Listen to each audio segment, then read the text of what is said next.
I don't know. It's up to you. You can do it. Shit. All right, You can I make guess this so. the intro if you really wanted to. Hell yeah. All right. I'm your host, Blob, and this is Blabspike. In today's episode, we are talking about shared turns, alternating actions as the main mode of play in games. Joining us today is a very special guest. It's Kaydio, the creator of the premier racing card game Railgrind. How do you do? Whoa, hello, hi. How's it going? I'm doing good. Yeah. So, what have you been up to? What kind of cool things are coming up? Well, other than freaking out about a lot of different things, Railgrind itself has actually been going really smooth. We've been finally got our physical copies out, and we're sending out to the Kickstarter backers. We're going to be opening up our shop real soon here as well. Yeah, that sounds awesome. And one of the reasons why I want to bring you up on for this topic is Railgrind is a game with shared turns and alternating actions. Isn't that right? It is. It's kind of one of its main talking points. Hell yeah. So, I want to bring you on for a discussion slash interview kind of deal because I don't really make too many games with this kind of concept. So I want to bring in an expert on this topic, which, I assume you are to an extent. To as much as you can claim to call yourself an expert on a game mechanic, I guess that would be correct. All right. So the first topic that I want to talk about is what do you think are the broad strengths of having a shared turn with alternating actions kind of game? Like, what makes it cool, and of course, what are some issues that come along with it? Yeah, okay. So first of all, I think one of the biggest strengths is that I am a small brain ADHD babby. And having a game where you're only allowed to perform one thing, track one game state at a time, and be able to just kind of react in a sort of way that is a lot more directly interactive really helps to kind of keep you focused on keeping track of what's actually going on in the game. There is very few moments where your turn kind of lulls, as opposed to a lot of other games, especially ones with certain types of scaling resources where not a lot happens at the beginning of the game. So you're just kind of going through the motions. Right here, you're starting at 100 and you're already going. As for cons, one of the funny things that we have every time we test with anybody new playing the game is that delineating that, there's not a very obvious it's almost not obvious when your turn actually does begin. We'll have a lot of people in their first time playing, they'll play a card and pass their action just fine. But then when the second guy plays their action, they just kind of both sit there for a little bit and they're like, oh, wait, it's already my turn again? So Yeah. the flow, because it's so radically different, it takes a lot of time getting used to. I think the big con is that it's a little bit different, especially in manual card games. You see this a lot in like online ones, but in manual card games, it's hard to get used to. Oh yeah, definitely. I want to say a subtle strength a lot of the traditional like turn-based card games have is sometimes you can just kind of sit down and then your opponent will just do things, right? Like obviously, anyone that has had experience playing Commander, you'll have like times where you just put all your cards down and you literally go make a sandwich and you finish eating before it comes back to your turn. It's not even your turn yet. You can't really have that in games like Star Wars Unlimited or Railgrind, right? Right, yeah. So I consider that a strength, in my opinion, but I do actually see the value in being able to have a time to break. I will say that playing my game is a little exhausting. We actually had to switch from going best of 3 to best of 2 just because the kind of nonstop action flow was a little bit tough for people to keep their as good of a mental game up as long as they could. Well, yeah, for sure. I think like one of the really cool things about like this type of gameplay system is it recontextualizes a lot of cards that would otherwise, be very traditionally set, right? Like a card that says like you play this card, draw 2 cards, very powerful when after you draw your 2 cards, you can still do things. Like Pot of Greed is extraordinarily powerful. But if you're spending your one action to draw 2 cards and your opponent can immediately retaliate, I think it recontextualizes it in a very interesting way, right?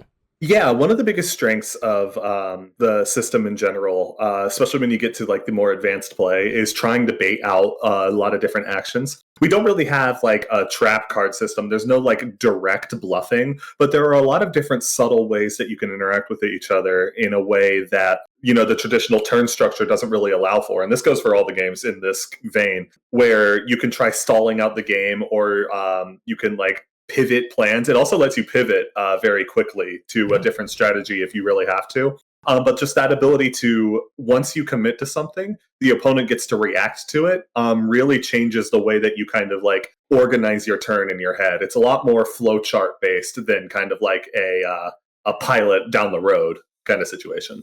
I think a lot of the novelty about alternating actions is a reaction to the long-standing tradition of card games being turn-based. And personally, while I don't really see alternating actions as a solution, since, Magic and Yu-Gi-Oh! Are famous for having a ton of off-turn interaction in the form of instants and traps, do you think that going from alternating turns to alternating actions is a meaningful paradigm shift in terms of game design and gameplay patterns?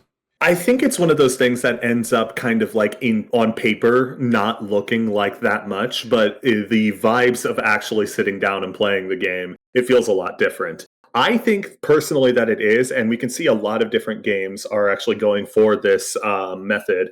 Flesh and Blood is the earliest like big name example, but there's a couple indie games like Flawed, for example, does it. It's Flawed, right? Yeah, it's Flawed.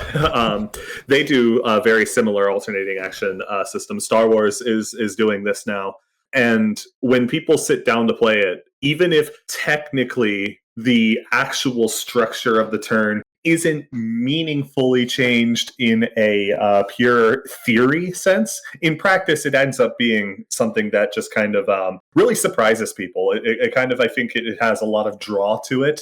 And it gives your game a different vibe, so to speak. A lot of like Magic and Yu-Gi-Oh! It's all about kind of setting things up and being a little mastermind. Whereas in these sorts of games, it's very reactive. You're almost like in the fray. You're having to think quick on your feet. It's like being in the midst of an actual battle rather than taking a backstage perspective as a general, if that makes sense. Oh yeah, totally. In the same vein as this discussion, like, can you recall any interesting scenarios that simply would not exist in a traditional turn-based structure that alternating actions allow for? Yeah. So, like I said about the whole bluffing actions and everything, one of the big things about Railgrind specifically is the concept of value assessment. Because our game is flipped upside down, instead of dealing damage down to 0, you have to gain points as high as you can, and there's technically no upper limit to the points. You just stop the game once somebody hits 30. Once you're able to kind of move back and forth like that, you're really put in this situation where you can't, how do I say? So, for example, in like Magic, there's a lot of circumstances where you might want to leave a little bit of mana open just in case something happens. But in this game, one of the very specific, interesting parts is that with every action you take, you give your opponent an extra action to interact against you. So there's a lot of how do I get the most value out of the least number of actions? Because I don't want this turn to go on forever. The longer I keep it going, the longer they have to set up their plans. And the other opponent is thinking the exact same way. So it becomes a kind of like Roguegrind has a very, very game of chicken-esque aspect to it.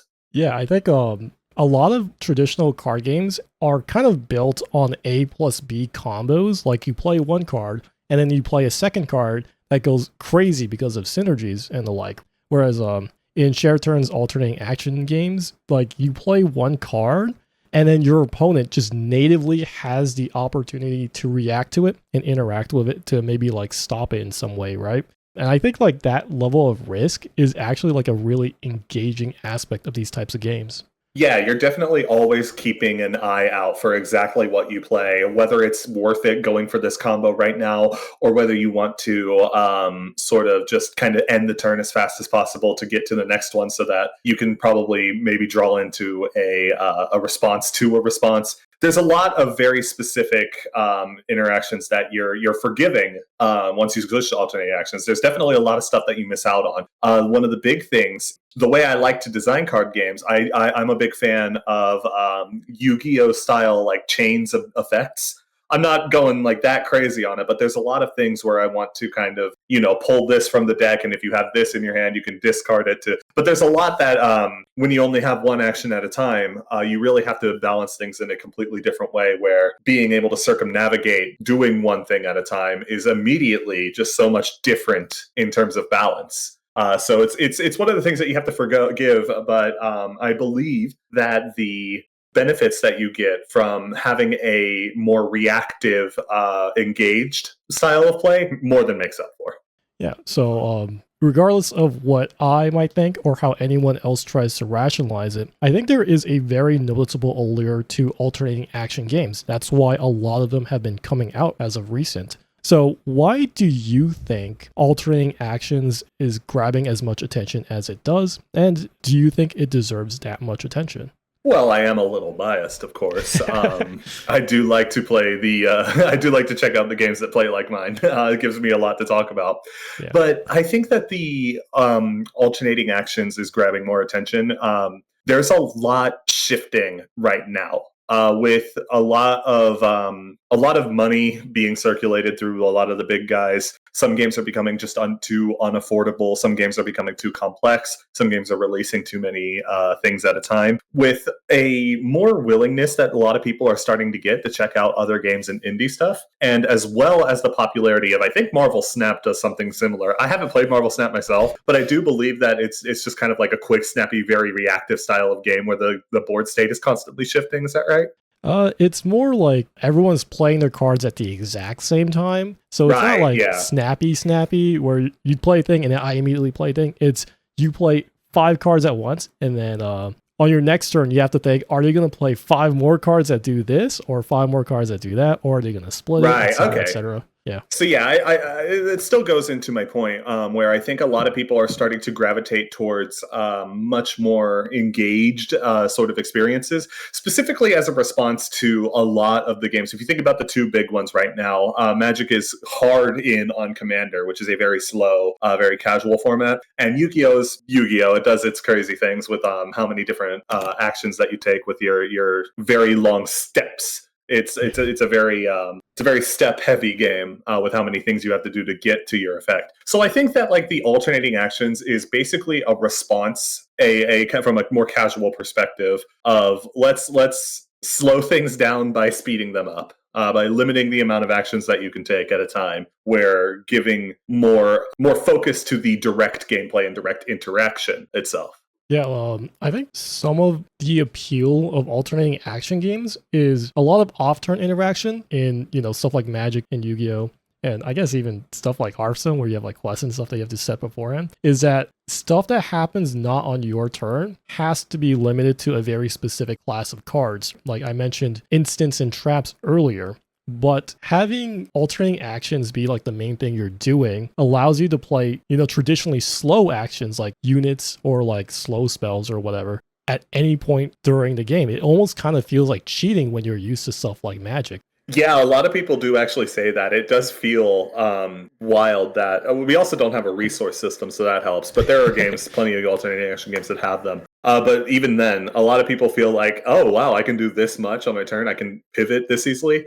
That's one of the things that I like to point to a lot, is the pivoting aspect, where if something's not working, just try something else. A lot of decks have sort of a backup strategy. We have sideboards in play. So there's a lot that you can, there's a lot of branching paths that just get opened up because every turn cares that much more about what your opponent is doing.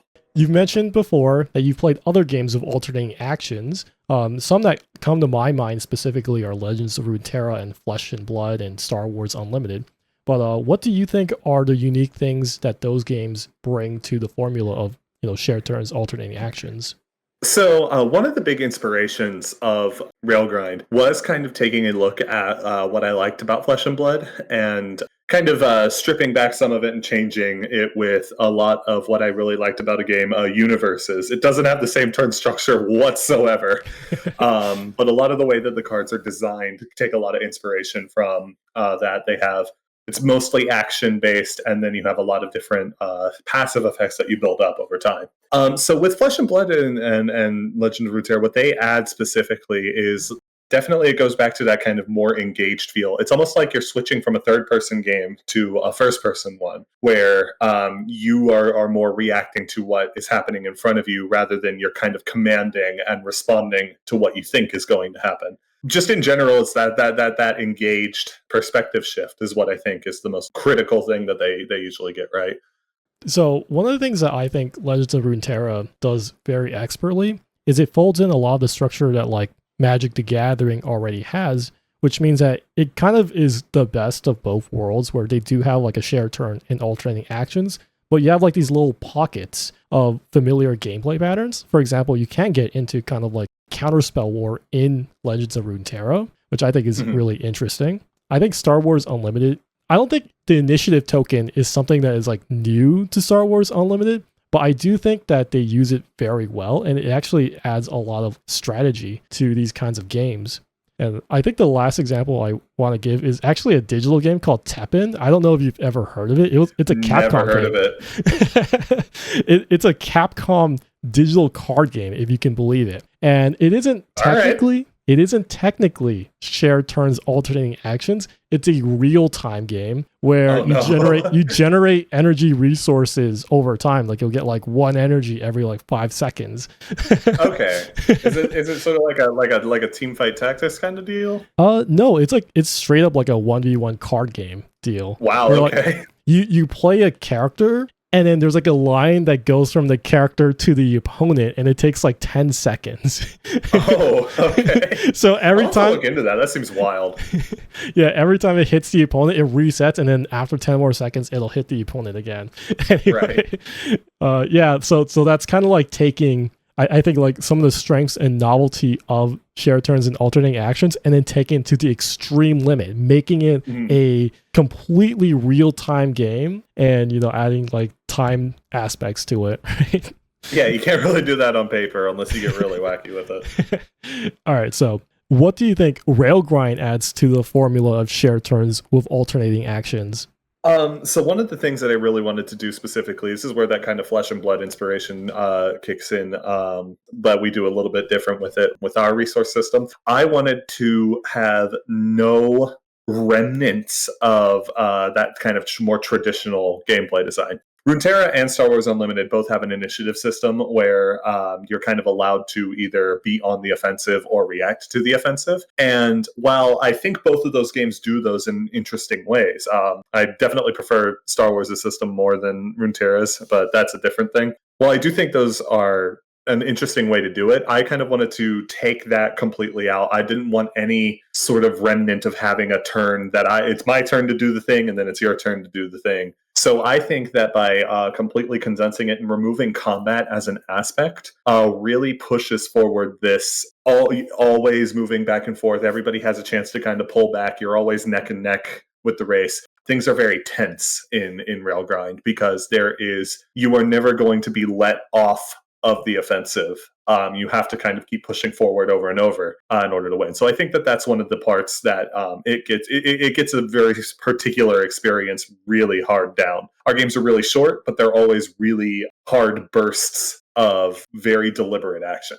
Yeah, I think one of Railgrind's greatest attributes is, I think you mentioned it, it isn't a traditional creature battler. I think that a lot of the pitfalls that people might fall into when playing or designing shared turns alternating actions is having to deal with board presence. Because shared turns alternating actions, by its nature, is very volatile. So having to think about all these different lines and trying to imagine whether this guy is going to survive or that guy is going to do some stuff, or if this guy will even survive the end of like the shared turn, is, I think, a lot of energy that people have to put into it. And of course, like designers, they have even less knowledge of what's going to happen when their players get access to the game.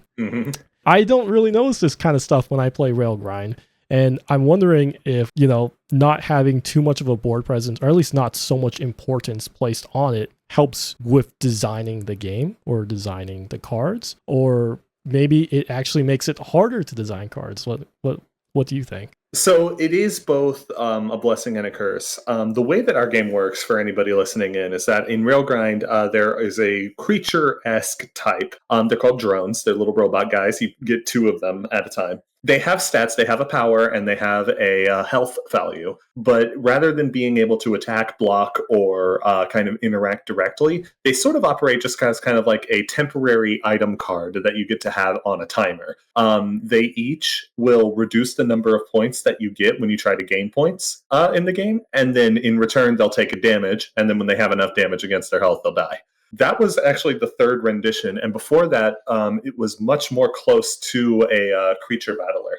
The first rendition, we just had a big health value that you could chip down when you would dash. Like whenever you would gain points, you can instead feed those points as damage against your opponent. And then that didn't really work because people would just ignore all the drones and just play the game as if they weren't there. The second one was giving them the ability to attack. So as an action, you could reduce the number of points that your opponent has by their power value. That didn't work because then it just made the game a creature battler again, and we really lost the flavor and the gameplay of it being like a neck and neck race. So on one hand, the funny thing about that is that the timer system that we have now is actually pretty hard to design for. It's really difficult to balance, and because our numbers are so specific, any swing in any direction, they have to be really tightly controlled because it's very hard to predict just how much balance you're going to get out of whack once you start changing the numbers up a little bit. All of our stats are very, very samey. And it was actually really easy to design more traditional effects. You know, when this attacks, you get to do a thing. When it takes damage, you get to do a thing.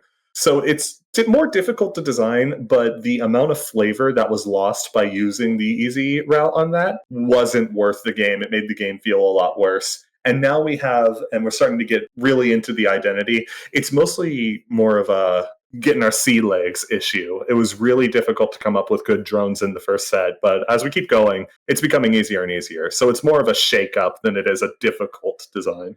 One thing I've noticed in a lot of alternating action games, Railgrind included, is that there are often cards mechanics or combos that allow players to take multiple actions. What are your thoughts on these types of effects? Yeah, so I feel like the ability what do you call it? Go again. We call it one more in our system. It's kind of just an inevitability. It's one of the easiest things to kind of think about. It's like, oh, you get a free action. I think that this is just something that's been in all board games and tabletop games forever. And people like doing two things, so I figured I would just kind of throw that in them there to begin with. The way that we use it is it's more of a value engine rather than it is a combo setup. We're not really making very specific chains of actions that you're doing over and over again. It's mostly so that you can either set up something very specific if you have the options and ability to, or just to squeeze out a little bit of extra value out of what we would have. It gives us another dial, essentially, to make cards weaker or stronger, depending on whether they have the ability to do a second thing or not.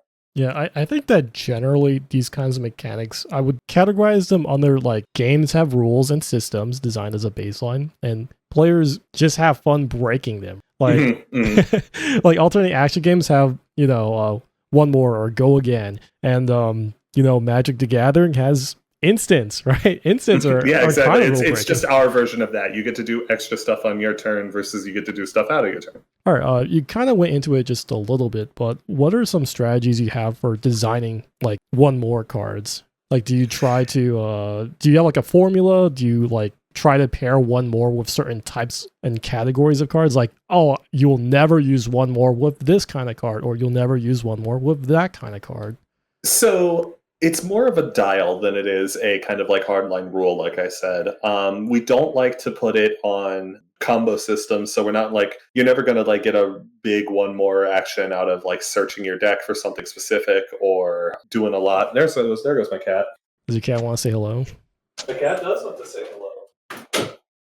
But what we do have is kind of we have an average power system for a lot of the effects in our game. We kind of assume that 5 is the default number of speed cards that you'll have across most of the game. We assume that drawing 2 cards is a trade-off for 1 action. We assume that dealing 1 damage is easy. So when we have a card that's like below a curve, 1 more is something that we can use as a system to increase its value. And then if something is consequently very strong, we actually have you must pass your next action as a rule that we like to use a lot, where you just can't do anything. You have to trade off future actions for a really strong effect.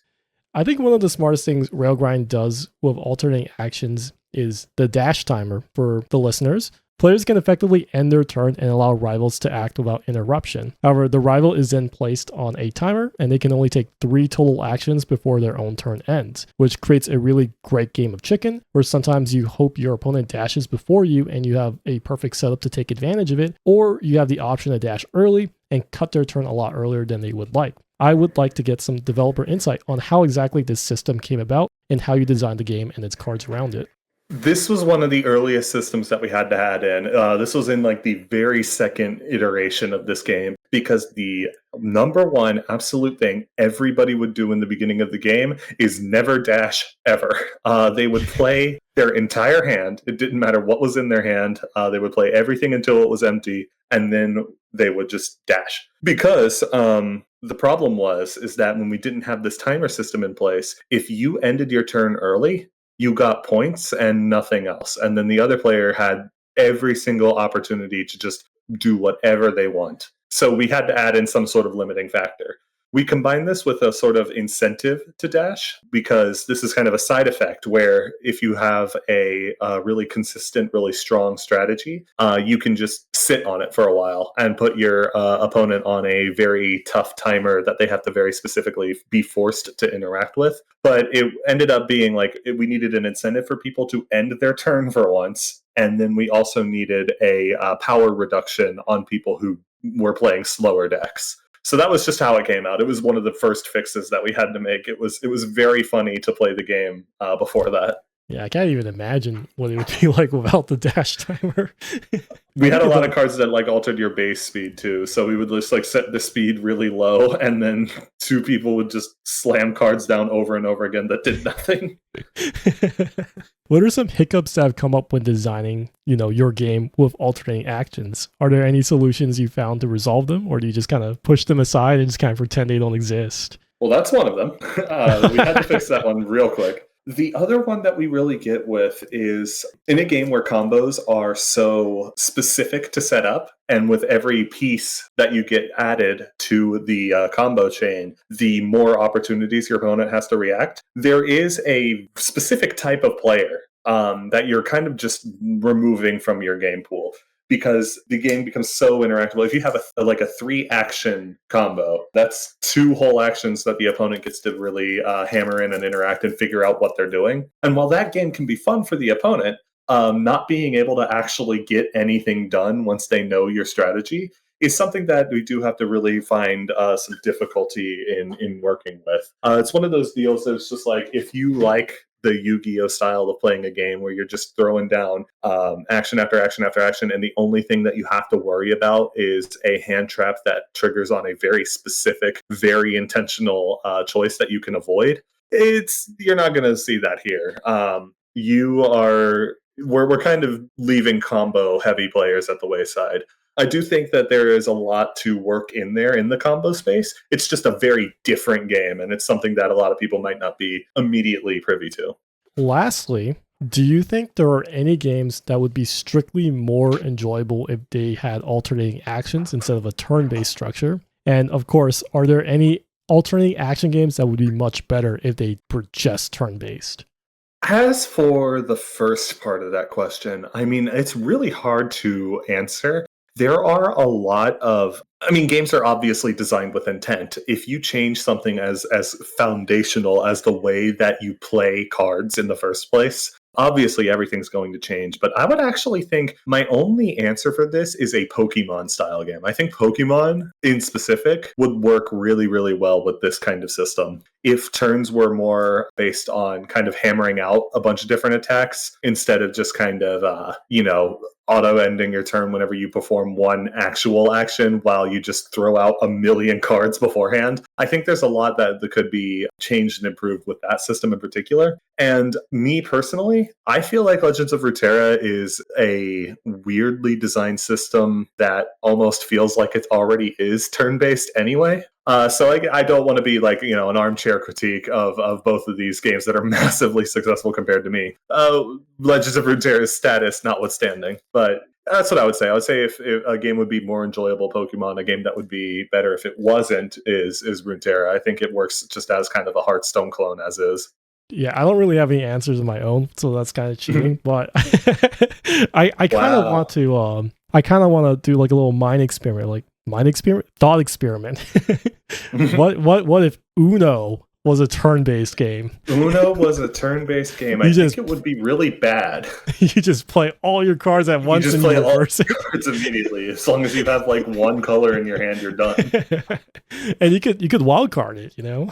That's true. That's true. Perfect. I think it's an incredible game. All right. Well, thanks for coming along with this show. Do you want to share anything about, anything? It could be about your game, or it could be what you had for lunch. I don't know. I had a Hot Pocket with ham and cheese for breakfast. Yo. Play MonsterCon. It's really good. You all should actually play it out. It doesn't work like Railgrind at all, but I love it. It's a really fun game. Oh, thanks. Also So play much. Railgrind. That's another thing. Yeah, Railgrind is great. Go to railgrindgame.com. Railgrindgame.com. You can see a bunch of silly little lore too. You can join our Discord. You can just see all the cards. Our shop is opening up, and we're planning on releasing set 2 in August, which is a set that's kind of dedicated to rounding out everybody's strategies and giving them a lot more options. I feel like that's where the game's really going to hit its stride. All right. Yeah, I think we can end it there. Do you have like a way you usually sign off? I just say Not really. I just go bye. Yeah. Okay. I guess I'll just stop. I'm going to stop my recording right now. Boom.